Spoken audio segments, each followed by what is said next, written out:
ಬಾನನ್ನೊಮ್ಮೆ ಅವಲೋಕಿಸಿದ್ರೆ ಮೋಡಗಳ ಸೌಂದರ್ಯವು, ಹಾರುವ ಹಕ್ಕಿಗಳ ಸೌಂದರ್ಯವು ಇವೆಲ್ಲವನ್ನು ಕಂಡಾಗ ಚಪ್ಪರದ ತಳಿರು ತೋರಣದ ಹಾಗೆ ಕಾಣಿಸುತ್ತಾ ಉಂಟು. ಈಗ ನಾವು ಹೊರಟದ್ದು ಹೇಗಾಯಿತು?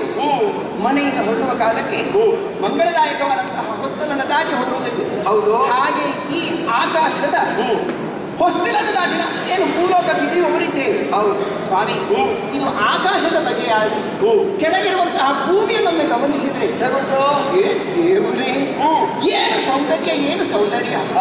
ಅಲ್ಲಿ ನೋಡಿ, ಪ್ರಶಾಂತವಾಗಿ ನದಿಯನ್ನು ಹರಿಯುತ್ತಾ ಇದೆ, ತನ್ನ ಜರಿಗಳಿಂದ ಮಂಜುಳ ನಿನಾದವನ್ನೇ ಎಬ್ಬಿಸುತ್ತಾ ಇದೆ. ಅತ್ತ ಕಡೆ ನೋಡಿದ್ರೆ ವಿಧ ವಿಧವಾದಂತಹ ಸುಮಗಳೆಲ್ಲವೂ ಅರಳಿಕೊಂಡಿದೆ.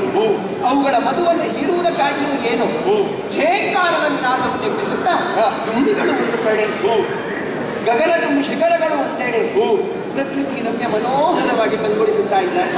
ಸ್ವಾಮಿ, ಬಗೆ ಬಗೆಯ ಆ ಆಕಾಂಕ್ಷೆಗಳೆಲ್ಲವೂ ನನ್ನ ಮಾತಿನ ಮೂಲಕವಾಗಿ ಹೊರಗೆ ಬರುತ್ತಾ.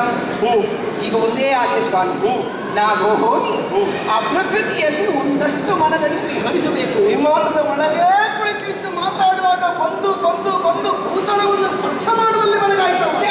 ಸಂಚರಿಸೋಣ.